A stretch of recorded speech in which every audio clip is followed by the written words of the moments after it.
Hi hello ನಮಸ್ಕಾರ. ನಾನು ನಿಮ್ಮ ಮಿತ್ರ ಮಹೇಶ್. ನೀವು ನೋಡ್ತಾ ಇದ್ದೀರಾ ಸವಿನಪ್ಪ ಮಹೇಶ್ ಯೂಟ್ಯೂಬ್ ಚಾನಲ್ನ ವಾರದ ಕತೆ ಕಿಚ್ಚನ ಜೊತೆ ಈ ಒಂದು ಎಪಿಸೋಡ್ನ ರಿವ್ಯೂ ಮಾಡ್ಕೊತ ಹೋಗೋಣ. ಏನೆಲ್ಲ ಆಯಿತು ಈ ಒಂದು ಎಪಿಸೋಡಲ್ಲಿ, ಯಾರಿಗೆಲ್ಲ ಸುದೀಪ್ ಸರ್ ಅವರು ಬೈದರು, ಚೈತ್ರ ಅವರ ಉಸ್ತುವಾರಿ ಬಗ್ಗೆ ಏನೆಲ್ಲ ಹೇಳಿದರು, ಸೊ ಇವೆಲ್ಲ ಪ್ರಶ್ನೆಗಳಿಗೆ ಒಂದೊಂದಾಗಿ ಉತ್ತರ ಹುಡ್ಕೊಂತ ಹೋಗೋಣ. ಅದಕ್ಕೆ ಮುನ್ನೆ ಅವರೆಲ್ಲ ಚಾನಲ್ನ ಸಬ್ಸ್ಕ್ರೈಬ್ ಮಾಡಿದೆ, ವಿಡಿಯೋ ನೋಡ್ತಿದ್ದಾರೆ ಅವರೆಲ್ಲರೂ ಚಾನಲ್ನ ಸಬ್ಸ್ಕ್ರೈಬ್ ಮಾಡ್ಕೊಳ್ಳಿ. ಪಕ್ಕದಲ್ಲಿರುವ ಬೆಲ್ ಬಟನ್ನ ಕ್ಲಿಕ್ ಮಾಡ್ಕೊಂಬಿಟ್ರೆ ನಾನು ಮಾಡ್ತಕ್ಕಂಥ ಪ್ರತಿಯೊಂದು ವಿಡಿಯೋಗಳು ನಿಮ್ಮ ಮೊಬೈಲ್ಗೆ, ನಿಮ್ಮ ಕಂಪ್ಯೂಟರ್ಗೆ ನೇರವಾಗಿ ನೋಟಿಫಿಕೇಷನ್ ಬರುತ್ತೆ. ಈ ಮೂಲಕ ಹಲವಾರು ಕೆಲವರ ಬಗ್ಗೆ ಪ್ರತಿಯೊಂದು ಮಾಹಿತಿನ ಪ್ರತಿದಿನ ನೀವು ಪಡ್ಕೋಬೋದು ಅಂತ ಹೇಳ್ತಾ ಇನ್ನಕ್ಕೆ ತಡ ಬನ್ನಿ ಫ್ರೆಂಡ್ಸ್, ವಿಡಿಯೋ ಸ್ಟಾರ್ಟ್ ಮಾಡೋಣ. ಎಪಿಸೋಡ್ ಸ್ಟಾರ್ಟ್ ಆಗ್ತಾ ಇದ್ದಂಗೆ ಜೈಲಲ್ಲಿರ್ತಕ್ಕಂಥ ಚೈತ್ರ ಅವರಿಗೆ ಬಿಸಿ ಗಂಜಿ ಕಾಲಲ್ಲಿ ಚೆಲ್ಕೊತಾಳೆ. ಸೊ ಈ ಒಂದು ವಿಚಾರವಾಗಿ ತುಂಬಾ ಗೋಡ್ತಾರೆ ಅಂತ ಹೇಳ್ಬೋದು. ಗ್ರಹಚಾರ ಕಟ್ಟನೆ ಬಂದಪ್ಪ ಅಂದರೆ ಆಗೋದಿಲ್ಲ ಹಿಂಗೆ ಅಂತೇಳಿ ಒಂದಿಷ್ಟು ಟ್ಯಾಗ್ಲೈನ್ಗಳನ್ನು ಹೇಳ್ತಾರೆ ಚೈತ್ರ ಅವರು. ಸೊ ಎಸ್ ಅಫ್ಕೋರ್ಸ್, ಗ್ರಹಚಾರ ಕೆಟ್ಟದಿದ್ದಾಗ ನಾವು ಏನೇ ಮಾಡೋಕ್ಕೆ ಹೋದ್ರೂ ಸಮೇತ ಕೆಲವೊಂದು ಕೆಲಸಗಳು ಸಹಿತ ನಮಗೆ ವಿರುದ್ಧವಾಗಿ ಗೋಚರಿಸ್ತಾ ಹೋಗ್ತವೆ ಜೀವನದಲ್ಲಿ ಅಂತಲೇ ಹೇಳ್ಬೋದು. ಸೊ ನಂತರ ಬರ್ತಕ್ಕಂಥದ್ದು ಚೈತ್ರ ಅವರು ಬಗ್ಗೆ ಮಾತಾಡ್ತಾ ಇರ್ತಾರೆ. ಮೋಕ್ಷಿತ್ ಅವರು, ಐಶ್ವರ್ಯ ಅವರು. ಚೈತ್ರ ಅವರು ನಮಗೆ ಅರ್ಥನೇ ಆಗ್ತಾಯಿಲ್ಲ ಈ ಮನೆಯಲ್ಲಿ, ಅವರ ಒಂದು ಬಿಹೇವಿಯರ್ ಸಮೇತ ನನಗೆ ಅರ್ಥ ಆಗ್ತಾಯಿಲ್ಲ. ಅವರು ಹೇಗೆ, ಯಾವ ರೀತಿ, ಹೇಗೆ, ಯಾವ ಒಂದು ಟೈಮಲ್ಲಿ ಹೇಗೆ ನಮಗೆ ನಮ್ಮ ವಿರುದ್ಧ ತಿರುಗುತ್ತಾರೆ ಅಂತ ಅನ್ನೋದು ಗೊತ್ತಾಗೋದಿಲ್ಲ. ಸೊ ಈ ರೀತಿ ಅಂತೇಳಿ ಈ ರೀತಿಯಾಗಿ ಹೇಳ್ತಾ ಇದ್ದಾರೆ. ನಿಮ್ಗೆ ಅಷ್ಟೇ ಇಲ್ಲ, ವೀಕ್ಷಕರಿಗೂ ಸಹಿತ ಅವರು ಒಂದು ಅರ್ಥನೇ ಆಗ್ತಾಯಿಲ್ಲ. ಅವ್ರ ಕ್ಯಾರೆಕ್ಟರ್ ಹೇಗೆ ಯಾವ ಒಂದು ಸಂದರ್ಭದಲ್ಲಿ ಹೇಗಿರ್ತಾರೆ ಅನ್ನೋದನ್ನೇ ಸಹಿತ ಊಹೆ ಮಾಡ್ಕೊಳ್ಳೋಕ್ಕೂ ಆಗ್ತಾಯಿಲ್ಲ ಅವ್ರ ಬಗ್ಗೆ. ಅಷ್ಟು ಕನ್ಫ್ಯೂಷನ್ ಆಗಿದ್ದಾರೆ ಚೈತ್ರ ಅವರು ಪ್ರೇಕ್ಷಕರಿಗೆ ಅಂತ ನಾವು ಹೇಳ್ಬೋದು. ನಂತರ ಬಿಗ್ ಬಾಸ್ ಮನೆಯಲ್ಲಿ ದೆವ್ವ ಬರುತ್ತೆ. ಐಶ್ವರ್ಯ, ಭವ್ಯ, ಗೌತಮಿ ಅವರು ನೆಕ್ಸ್ಟ್ ಲೆವೆಲ್ ಆ್ಯಕ್ಟಿಂಗ್ ಮಾಡಿದ್ರು ಅಂತಲೇ ಹೇಳ್ಬೋದು. ಇಲ್ಲಿ ಆಸ್ಕರ್ ಅವಾರ್ಡ್ ಕೊಡಬೇಕು ಅನ್ನೋ ರೇಂಜಿಗೆ ಆ್ಯಕ್ಟಿಂಗ್ ಮಾಡಿದ್ದು ಅನ್ನೋದಾದರೆ ಚೈತ್ರ ಅವರು ಅಂತಲೇ ಹೇಳ್ಬೋದು. ಪ್ರತಿ ವರ್ಷ ಅನುಬಂಧ ಅವಾರ್ಡ್ ಕೊಡ್ತಿರಲ್ಲ ನೀವು, ಸೊ ಈ ಒಂದು ನೆಕ್ಸ್ಟ್ ಲೆವೆಲ್ ಆ್ಯಕ್ಟಿಂಗಿಗೆ ಯಾವುದಾದ್ರೂ ಒಂದು ಅವಾರ್ಡ್ ಇದನ್ನಪ್ಪ ಅಂತ ಕೊಟ್ಬಿಟ್ರಪ್ಪ ಅಮ್ಮನಿಗೆ ಹೋಗ್ಲೇ ಧಾರಾವಾಹಿ ತಂಡದವರು ಬಿಗ್ ಬಾಸ್ ಮನೆಗೆ ಎಂಟ್ರಿ ಕೊಡುತ್ತಾರೆ ಪ್ರಚಾರಕ್ಕೋಸ್ಕರ. ಸೊ ಹಾಗಾಗಿ ಈ ಬಿಗ್ ಬಾಸ್ ತಂಡದವರು ಮನೆಗೆ ಬಂದು ಎಲ್ಲರ ಯೋಗಕ್ಷೇಮ ವಿಚಾರಿಸಿ ಚೆನ್ನಾಗಿ ಆಟ ಆಡ್ತಾ ಇದ್ದಾರೆ, ಆಲ್ ದ ಬೆಸ್ಟ್ ಅಂತ ಹೇಳಿಲ್ಲ ಎಲ್ಲರಿಗೂ. ತಮ್ಮ ಪಾತ್ರ ಪರಿಚಯ ಮಾಡಿಕೊಂಡು ತಮ್ಮ ಒಂದು ಧಾರಾವಾಹಿ ಯಾವ ರೀತಿ ಯಾವಾಗ ಬರ್ತಾಯಿದೆ, ಯಾವಾಗಿಂದ ಎಷ್ಟು ಗಂಟೆಗಿಂದ ಬರ್ತಾಯಿದೆ ಅನ್ನೋದ್ರ ಬಗ್ಗೆ ಮಾಹಿತಿ ಕೊಡ್ತಾರೆ. ಸೊ ಎಲ್ಲರೂ ಹೋಗ್ತಾರೆ ಮನೆಗೆ. ನಂತರ ಕಿಚನ್ ಎಂಟ್ರಿ ಆಗುತ್ತೆ. ಮೊದಲನೇ ಟಾಪಿಕ್ ಈ ಒಂದು ತಾಯ್ತ ಕಟ್ಟೋ ವಿಚಾರ. ರಜತ್ ಅವರು ಯಾರಿಗೆಲ್ಲ ನೀವು ತಾಯ್ತ ಕಟ್ಟಿದ್ರಿ ಮನೆಯವರಿಗೆಲ್ಲರಿಗೆ ಹೇಗಿತ್ತು ಅನುಭವ ಅನ್ನೋ ವಿಚಾರವಾಗಿ ರಜತ್ ಅವರಿಗೆ ಕೇಳ್ತಾರೆ. ರಜತ್ ಅವರು ತುಂಬಾ ಒಂದು ವಿಶ್ಲೇಷಣವಾಗಿ ವಿಚಾರ ನಾವು ಬಿಂಬಿಸಿದ್ರು ಅಂತ ಹೇಳ್ಬೋದು.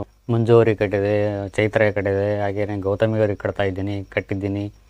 ಸೊ ಹೀಗೆ ಒಂದಿಷ್ಟು ಹಲವಾರು ರೀತಿ ಒಂದಿಷ್ಟು ವ್ಯಂಗ್ಯ ಮಾತುಗಳನ್ನು ಆಡ್ತಾ ಮಾಡ್ತಾರೆ ಸುದೀಪ್ ಸರ್ ಅವ್ರ ಮುಂದೆ ರಜತ್ ಅವರು. ನಂತರ ಸುದೀಪ್ ಸರ್ ಅವರು ಹೋದ ವಾರ ಯಾರಿಗೆಲ್ಲ ನಾಮಿನೇಷನ್ ಮಾಡೋ ಅವಕಾಶ ಸಿಗಲಿಲ್ವೋ ಅವರೆಲ್ಲರಿಗೆ ಇವತ್ತು ನಾನು ನಿಮಗೆ ಅವಕಾಶ ಮಾಡಿಕೊಡ್ತಾ ಇದ್ದೀನಿ, ನಾಮಿನೇಷನ್ ಮಾಡಿ ಅಂತ ಹೇಳ್ತಾರೆ.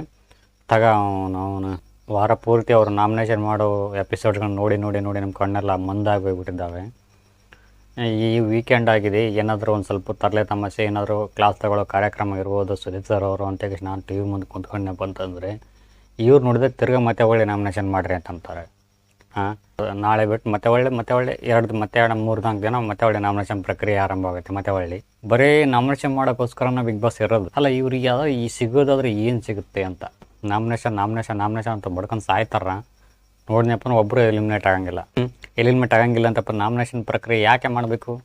ಎಲಿಮಿನೇಷನ್ ಇಲ್ಲ ಅಂತೇಳಿನಪ್ಪ ನಾಮಿನೇಷನ್ ಮಾಡೋ ಅವಶ್ಯಕತೆನೇ ಇಲ್ಲ. ಮತ್ತೆ ಸ್ಪರ್ಧೆಗಳ ನಡುವೆ ವಾದ ವಿವಾದ ಜಗಳ ಅದು ಇದು ತಲೆ ಕೆಟ್ಟ ಜೀರಿ ಎರ್ದು ನಾವು ಅಂತೇಳಿ ಕೈ ಮುಗಿದು ಟಿ ಆಫ್ ಮಾಡಿ ಮಲ್ಕೊಂಬಿಡೋದು ಬೆಟ್ರ್ ಒಂದು ಲೆಕ್ಕಕ್ಕೆ. ಈ ನಮ್ಮನೆ ಟಾರ್ಚರ್ ಕೊಟ್ಟನಪ್ಪ ಅಂದರೆ ಮನುಷ್ಯ ಹೇಗೆ ತಾನೇ ಒಂದು ಬಿಗ್ ಬಾಸ್ನ ನೋಡೋಕ್ಕೆ ಇಷ್ಟಪಡ್ತಾನೆ. ಎಂಟರ್ಟೈನ್ಮೆಂಟ್ ಇದೆಯಾ, ಏನಾದರೂ ಸಾಮಾಜಿಕ ಕಳಕಳಿಯಾಗಿರ್ತಕ್ಕಂಥ ಉತ್ತಮವಾಗಿರ್ತಕ್ಕಂಥ ಒಂದು ಭಾವನೆಗಳಿಗೆ ಸ್ಪಂದಿಸುವಂಥ ಏನಾದರೂ ಕಾರ್ಯಕ್ರಮಗಳು ಬರ್ತಾ ಇದ್ದಾವ, ಕೇಳಬೇಡ. ನಾಮಿನೇಷನ್ನು ಅಲ್ಲ, ಇವ್ರು ಸಾಧಿಸಕೊಂಡಿರೋದಾದ್ರೆ ಏನು ಅಂತ ಏನಪ್ಪ ನನಗಂತೂ ಬಿಗ್ ಬಾಸ್ ಅರ್ಥನೇ ಆಗ್ತಾಯಿಲ್ಲ.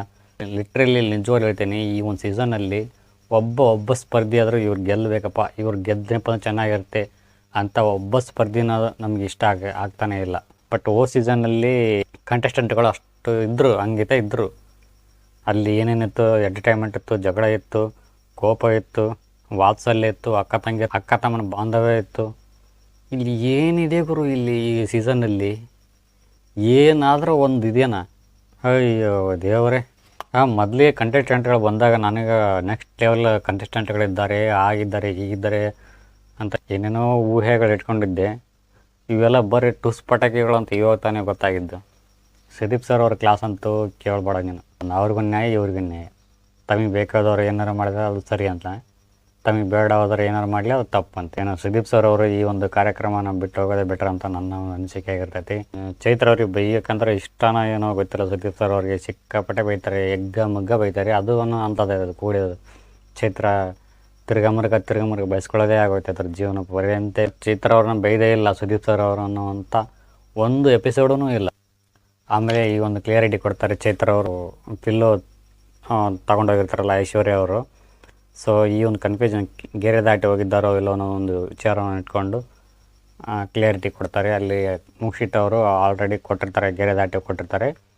ಸೊ ಹಾಗಾಗಿ ಈ ಒಂದು ಗೇಮ್ನ ಅವ್ರು ಗೆಲ್ಲಬೇಕಾಗಿತ್ತು ಅಂತೇಳಿ ಹೇಳ್ತಾರೆ. ಈ ಒಂದು ಕ್ಲಿಯರಿಟಿ ಕೊಡ್ತಾರೆ, ಎಲ್ಲರೂ ಸುಮ್ಮನೆ ಆಗ್ತಾರೆ. ನಂತರ ಚೈತ್ರ ಅವರ ಉಸ್ತುವಾರಿ ಬಗ್ಗೆ ಒಂದಿಷ್ಟು ಹೊಗಳ್ತಾರೆ. ನೀನು ಮಾಡಿದ ಸರಿಗಿರಲಿಲ್ಲ, ಪ್ರತಿ ವಾರ ಮಾಡಿದಂತೆ ಈ ವಾರನೂ ಮಾಡೋಕ್ಕಾಗಲಿಲ್ಲ ನಿನ್ನ ಕೈಯಲ್ಲಿ, ಬರೀ ಪೌಲ್ ಕೊಡ್ತಾಯಿದ್ದಿ. ಪ್ರೇಕ್ಷಕರು ನೋಡ್ತಾ ಇರ್ತಾರೆ, ಅವ್ರಿಗೆ ಕೆಲಸ ಇರೋಂಗಿಲ್ಲ, ನೋಡ್ತಾ ಇರ್ತಾರೆ, ಮಾತಾಡ್ತಿರ್ತಾರೆ. ಅವ್ರು ಮಾತಾಡಲಿ ಬಿಡಿ, ಮಾತಾಡೋಕ್ಕೆ ಪೌಲ್ ಕೊಡೋದು ಎಷ್ಟರ ಮಟ್ಟಿಗೆ ಸರಿ ಅನ್ನೋದೊಂದು ವಿಚಾರವನ್ನು ಇಟ್ಕೊಂಡು ಸ್ವಲ್ಪ ಬೆಂಡತ್ತಾರೆ ಚೈತ್ರ ಅವರಿಗೆ. ಇವತ್ತಿನ ಎಪಿಸೋಡಲ್ಲಿ ಬಾಟಮ್ 2 ಅಲ್ಲಿ ಯಾರು ಇರ್ತಾರೆ ಅನ್ನೋದಾದರೆ ಐಶ್ವರ್ಯ ಅವರು ಮತ್ತು ತ್ರಿವಿಕ್ರಮ್ ಅವರು ಇರ್ತಾರೆ. ಫ್ರಾಂಕ್ ಎಲಿಮಿನೇಷನ್ ಅಂತೇಳಿ ಒಂದು ಬಲ್ಲ ಮೂಲಗಳ ಪ್ರಕಾರ ಬರ್ತಾಯಿದೆ ನ್ಯೂಸು. ವಿಕ್ರಮ್ ಅವರು ಆ ಒಂದು ಸಿಚುವೇಷನ್ನಲ್ಲಿ ಹಾಗೆ ಮಾಡಿದ್ದು ಸರಿ ಅಂತ ನನ್ನ ಒಂದು ಅನಿಸಿಕೆ ಇರ್ತೈತಿ. ಎಲ್ಲರಿಗೂ ಕೆಟ್ಟರಾಗಬೇಕಾಗಂಗಿಲ್ಲಲ್ವ, ಆಗಲ್ವಲ್ಲ. ಒಬ್ರಿಗಾದರೂ ಒಳ್ಳೇದು ಮಾಡಬೇಕು. ಎಲ್ಲರಿಗೂ ಕೆಟ್ಟದ್ದು ಮಾಡ್ಕೊತ ಹೋದ್ನಪ್ಪ ಅಂದರೆ ಒಳ್ಳೆತನಕ್ಕೆ ಬೆಲೆ ಇಲ್ಲಿದೆ ಹೇಳಿ. ಸೊ ವಿಕ್ರಮ್ ಅವರು ನನ್ನ ಪ್ರಕಾರ ಒಂದು ವಿಚಾರದಲ್ಲಿ ಮಾಡಿದ ತಪ್ಪಲ್ಲ ಅಂತ ನನ್ನ ಅನಿಸಿಕೆ ಆಗಿರ್ತೈತಿ. ಅವ್ರ ಮೇನ್ ಉದ್ದೇಶ ಏನು ಅಂತಂದರೆ ಜಗಳ ಮಾಡಬೇಕು, ಅವ್ರ ಹತ್ರ ಕಿತ್ತಾಡಬೇಕು, ಅವ್ರ ಹತ್ರ ಜಗಳ ಮಾಡಬೇಕು, ಈಸಿಯಾಗಿ ಬಿಟ್ಕೊಡ್ಬಾರ್ದು. ಯಾಕೆ ಬಿಟ್ಕೊಟ್ಟಿ ಅಂತ ಉರಿಯೋ ಬೆಂಕಿಗೆ ತುಪ್ಪ ಸುರಿಯೋದು ಅವರೇ, ಆರಿಸೋದು ಅವರೇ. ಫ್ರಾಂಕ್ ಎಲಿಮಿನೇಷನ್ ಆಗ್ತಾರೆ ಅಂತ ರಿಯಾಕ್ಷನ್ ನೋಡಬೇಕು. ಯಾರ್ಯಾರು ರಿಯಾಕ್ಷನ್ ಹೇಗಿರುತ್ತೆ ಅನ್ನೋದನ್ನು ಕಾದು ನೋಡೋಣ ಈ ಒಂದು ಎಪಿಸೋಡಲ್ಲಿ. ಸೊ ಹಾಗಾಗಿ ಇದಾಗಿತ್ತು ವಿಡಿಯೋ ಇಷ್ಟ ಆದರೆ ಲೈಕ್ ಮಾಡಿ, ಕಾಮೆಂಟ್ ಮಾಡಿ, ಶೇರ್ ಮಾಡಿ ಅಂತ ಹೇಳ್ತಾ thank you for watching. Thank you, bye.